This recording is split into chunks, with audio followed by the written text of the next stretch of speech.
Thank you. Water is quite beautiful to look at, and I guess you probably all know that you're 2/3 water, but you do, don't you?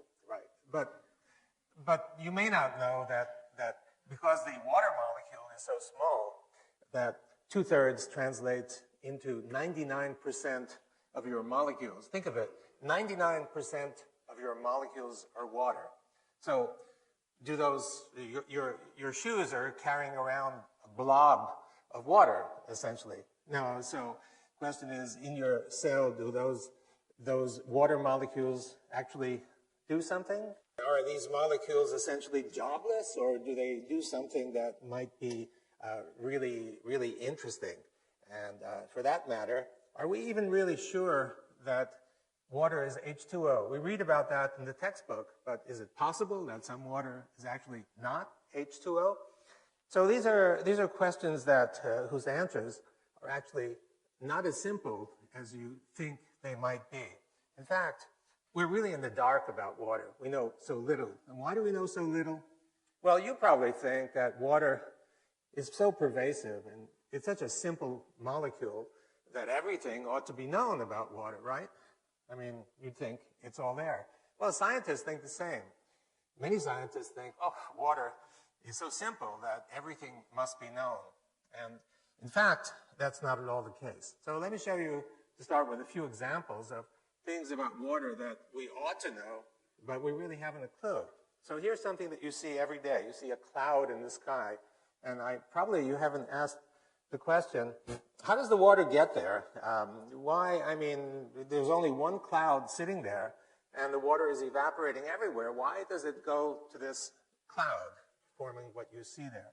So another question, could you imagine droplets floating on water? We expect droplets to coalesce instantly with the water.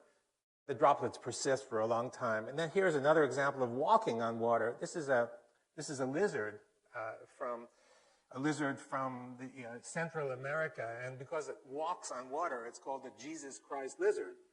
And of course, you'll say, well, I know the answer to this. The surface tension is high on water, but the common idea of surface tension is that there's a single molecular layer of water at the top, and this single molecular layer is sufficient to create enough tension to hold whatever you put there. I think this is an example that doesn't fit that. And here's another example, 2 beakers of water. You put 2 electrodes in, and you put high voltage between them, and then what happens is a bridge forms, and this bridge is made of water, a bridge of water, and this bridge can be sustained as you move one beaker away from the other beaker as much as 4 centimeters, sustained essentially indefinitely. How come we don't understand this? So what I mean is that there are lots of things about water that we should understand, but we don't understand. And so we really don't know. So, okay, so what do we know about water? Well, you've learned that the water molecule contains an oxygen and 2 hydrogens. That you learn in the textbook. So we know that. And we also know there are many water molecules, and these water molecules are actually moving around microscopically. So we know that. What don't we know about water? Well, we don't know anything about the social behavior of water. What do I mean by social? Well, you know, sitting at the bar and chatting with your neighbor. We don't know how water molecules actually share information or interact. And also, we don't know about the actual movements of water molecules, how water molecules interact with one another, and also how water molecules interact with other molecules like that purple one sitting there. Unknown. Also, the phases of water. Now, we've all learned that there's a solid phase, a liquid phase, and a vapor phase. However, 100 years ago, there was some idea that there might be a 4th phase somewhere in between a solid and a liquid. Sir William Hardy, a famous physical chemist, 100 years ago exactly, professed that there was actually a 4th phase of water, and this water was kind of more ordered than other kinds of water, and in fact had a gel-like consistency. So the question arose to us, you know, all of this was forgotten because because people began, as methods improved, to begin to study molecules instead of ensembles of molecules. And people forgot about the collectivity of water molecules and began looking, the same as in biology, began looking at individual molecules and lost sight of the collection. So we thought, we're going to look at this because we had some idea that it's possible that this missing link, this fourth phase, might actually be the missing link so that we can understand the phenomena regarding water that we don't understand. So we started by looking somewhere between a solid and liquid. And the first experiments that we did that get us going is we took a gel, that's the solid, and we put it next to water. And we added some particles to the water because we had the sense that something, the particles would show us something. And sure enough, you can see that what happened is that the particles began moving away from the interface between the gel and the water, and they just kept moving and moving and moving, and they wound up stopping at a distance that's, well, roughly the size of one of your hairs. Now that may seem small, but by molecular dimensions, that's practically infinite. It's a huge dimension. So we began studying the properties of this zone, and we called it, for obvious reasons, the exclusion zone, because practically everything you'd put there would get excluded, would get expelled from the zone as it built up, or instead of exclusion zone, EZ for short. And so we found that the kinds of materials that would create or nucleate this kind of zone, not just gels, but we found that practically every water-loving or so-called hydrophilic surface could do exactly that, creating the EZWater. And as the EZWater builds, it would expel all the solutes or particles, whatever, into the bulk water. And we began learning about the properties, and we've spent now quite a few years looking at the properties. And so it looked something like this. You have a material next to water, and these sheets of EZ layers begin to build, and they build and build, and you just keep building up one by one. And so if you look at the structure of each one of these planes, you can see that it's a honeycomb, hexagonal kind of structure, a bit like ice, but not ice. And if you look at it carefully, you can see the molecular structure. So, of course, it consists of hydrogen and oxygen because it's built from water. But actually, they're not water molecules. If you start counting the number of hydrogens and the number of oxygens, it turns out that it's not H2O. It's actually H3O2. So it is possible that there's water that's not H2O, some phase of water. So we began looking, of course, more into these extremely interesting properties. And what we found is we stuck electrodes into the EZWater because we thought there might be some electrical potential. And it turned out that there's lots of negative charge in that zone. And we used some dyes to seek positive charge, and we found that in the bulk water zone, there was an equal amount of positivity. So what's going on, it looked like, is that next to these interfaces, the water molecule was somehow splitting up into a negative part and the positive part. And the negative part sat right next to the water-loving material, and the positive charges went out beyond that.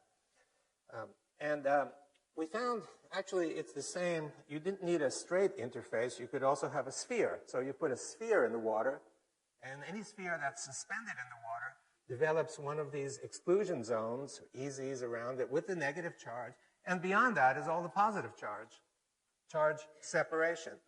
It didn't have to be only a material sphere. In fact, you could put a droplet in there, a water droplet, or in fact, even a bubble. You get the same result. Surrounding each one of these entities is a negative charge and the separated positive charge. So here's a question for you.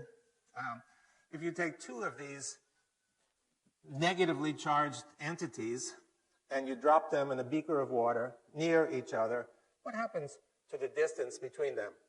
Now, I bet that 95% of you would say, well, that's easy. I learned in physics. Negative and negative repel each other. So therefore, they're going to go apart from one another, right? Is that what you'd guess? Well, the actual result, if you think about it, is that it's not only the positive charge, negative charge, but you also have positive charge. And the positive charge is especially concentrated in between those two spheres because they come from contributions from both of those spheres. So there are a lot of them there. When you have positive in between two negatives, what happens is that you get an attractive force. And so you expect these two spheres to actually come together despite the fact that they have the same charge. And that's exactly what happens. It's been known for many years. They come together, and if you have many of them instead of just two of them, you'll get something that looks like this. They'll come together, and this is called a colloid crystal. It's a stable structure. In fact, the yogurt that you might have had this morning probably consists of what you see right here. So they come together because of the opposite charge. The same thing is true if you have droplets. They come together because of the opposing charges. So when you think of droplets and aerosol droplets in the air, and think about the cloud, it's actually the reason that these aerosol droplets come together is because of this opposite charge. So the droplets from the air, similarly charged, come together, coalesce, giving you that cloud in the sky. So the fourth phase, or EZ phase, actually explains quite a lot. It explains, for example, the cloud. And the cloud, it's the positive charge that draws these negatively charged EZ shells together to give you a condensed cloud that you see up in the sky. In terms of the water droplets, the reason that these are sustained on the surface for actually sometimes as long as tens of seconds, and you can see it. If you're in a boat and it's raining, you can sometimes see this on the surface of the lake. These droplets are sustained for some time. The reason they're sustained is that each droplet contains this shell, this EZ shell. And the shell has to be breached in order for the water to coalesce with the water beneath. Now, in terms of the Jesus Christ lizard, the reason the lizard could walk is not because of one single molecular layer, but there are many EZ layers lining the surface, and these are gel-like. They're stiffer than ordinary surfaces. So therefore, you can float a coin on the surface of the water. You can float a paper clip, although if you put it beneath the surface, it sinks right down to the bottom. It's because of that. And in terms of the water bridge, if you think of it as plain old liquid bulk water, it's hard to understand. But if you think of it as EZWater and the gel-like character, then you can understand how it could be sustained with almost no droop. It's a very stiff structure. Okay, so all well and good, but why is this useful for us? What can we do with it? Well, we can get energy from water. In fact, the energy that we can get from water is free energy. It's literally free. We can take it from the environment. Let me explain.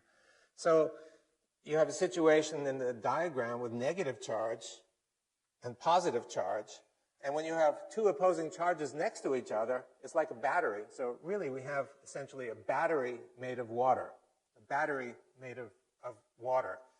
And of course you can extract charge from it. And so that is the, now, batteries run down, like your cell phone needs to be plugged in every day or two. And so the question is, well, what charges this water battery? It took us a while to figure that out, what recharges the battery. And one day, we're doing an experiment, and a student in the lab walks by, and he has this lamp. And he takes the lamp, and he shines it on the specimen. And where the light was shining, we found that the exclusion zone grew. It grew by leaps and bounds. So we thought, aha, it looks like light. And we had many experiments to show that the energy for building this comes from light. It comes not only from the direct light, but also indirect light. What do I mean by indirect light? Well, what I mean is that the indirect light is for example, infrared light that exists all over this auditorium. If we were to turn out all the lights, including the floodlights, and I pulled out my infrared camera and looked at the audience, you'd see a very clear, bright image. And if I looked at the walls, you'd see a very clear image. And the reason for that is that everything is giving off infrared energy. You're giving off infrared energy. That's the energy that's most effective in building this charge separation in this fourth phase. So in other words, you have the material, you have the EZWater, and you collect energy from outside. And as you collect the energy from outside, the exclusion zone builds. And if you take away that extra energy, it'll go back to its normal size. So this battery is basically charged by light, by the sun. It's a gift from the sun.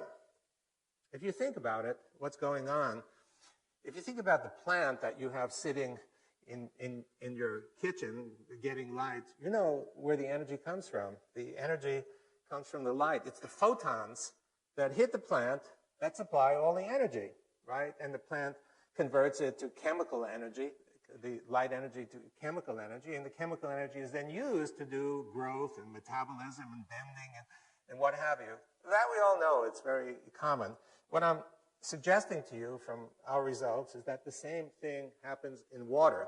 No surprise because the plant is mostly water. So I'm suggesting to you that energy is coming in from outside, light energy, infrared energy, radiant energy, basically, and the water is absorbing the energy and converting that energy into some sort of useful work. And so we come to the equation E equals H2O, a bit different from the equation that you're familiar with. But I think it really is true that you can't separate energy from water. Water is a repository of energy coming free from the environment. Now, can we harvest some of this energy, or is it just totally useless? Well, we can do that because you have a negative zone and a positive zone, and if you put two electrodes in, you can get energy, right? Just like a battery. And we've done that, and we're able to, for example, a very simple optical display can be run from the energy that you can get from here. And obviously, we need to build it up into something bigger and more major in order to get the energy. This is free energy, and it comes from water. Another opportunity we've been developing is getting clear, free drinking water. So if you have a hydrophilic material, and you put contaminated water next to it with junk that you want to get rid of. So what happens, as I've shown you, is that this stuff gets excluded from beyond the exclusion zone, and the remaining EZ doesn't have any contaminants. So you can put bacteria there, and the bacteria would go out. And because the exclusion zone is big, it's easy to extract the water and harvest it. And we've done that, and we're working on trying to make it practical. Well, one of the things we noticed is that it looks as though salt is also excluded.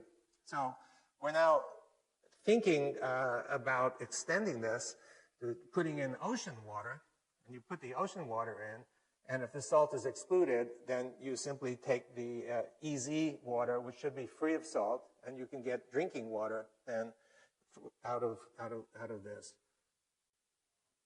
Also, getting biological energy. So the cells are full of macromolecules, proteins, nucleic acids, and each one of these is a nucleating site to build EZWater. So around each one of these is EZWater. Now, the EZWater is negatively charged, and the region beyond is positively charged, so you have charge separation, and these separated charges are free, available to drive reactions inside your cells. So what it means really is it's a kind of photosynthesis that your cells are doing.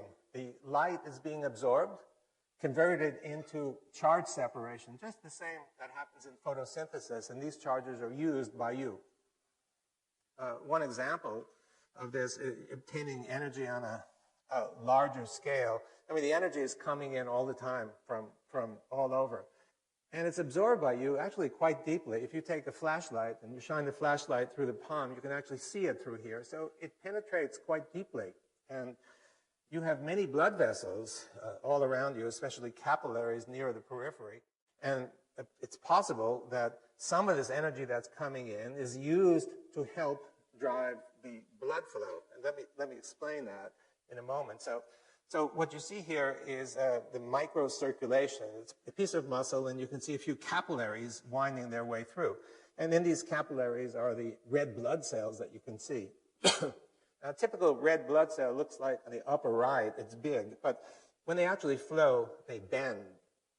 The reason they bend is that the vessel is too small. So the vessel is sometimes even half the size of the red blood cells. They've got to squinch and go through. Now, it requires quite a bit of energy to do that. And the question is, does your heart really supply all the energy that's necessary for driving this event? And what we found is a surprise. We found that if we take a hollow tube made of hydrophilic material, just like a straw, and we put the straw in the water, we found constant, unending flow that goes through. So here's the experiment. Here's the tube, and you can see that the tube is put in the water. We fill it the inside just to make sure it's completely filled inside and put it into the water. And the water contains some spheres, some particles, so we can detect any movements that occur. And you look in the microscope, and what you find looks like this: unending flow through the tube. It can go on for a full day, as long as we've looked at it. So it's free. Light is driving this flow in a tube. No extra source of energy other than light. So if you think about the human and think about the energy that's being absorbed in your water and in your cells, it's possible that we may use some of this energy to drive biological processes in a way that you had not envisioned before. So what I presented to you has many implications for science and technology that we've just begun thinking about. And the most important is that the radiant energy is absorbed by the water and giving energy to the water in terms of chemical potential. And this may be used in biological contexts, for example, as in flow, but many other blood flow in many other contexts as well. And when you think of chemical reactions that involve water, you just think of a molecule sitting in the water. But what I've shown you is not just that. You have the molecule or the particle, EZ, positive charge, the effect of light. All of those need to be taken into account. So it may be necessary to reconsider many of the kinds of reactions or understanding these reactions that we've learned about in our chemistry class. Weather. So I've shown you about clouds. The critical factor is charge. If you take a course in weather and such, you hear that the most critical factors are temperature and pressure. Charge is almost not mentioned, despite the fact that you can see lightning and thunder all the time.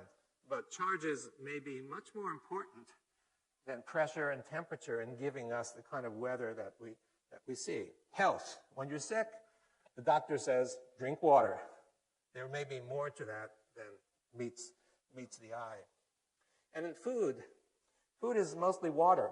We don't think of food as being water, but it's mostly water. If we want to understand how to freeze it, how to preserve it, how to avoid dehydration, we must know something about the nature of water, and we're beginning to understand about that.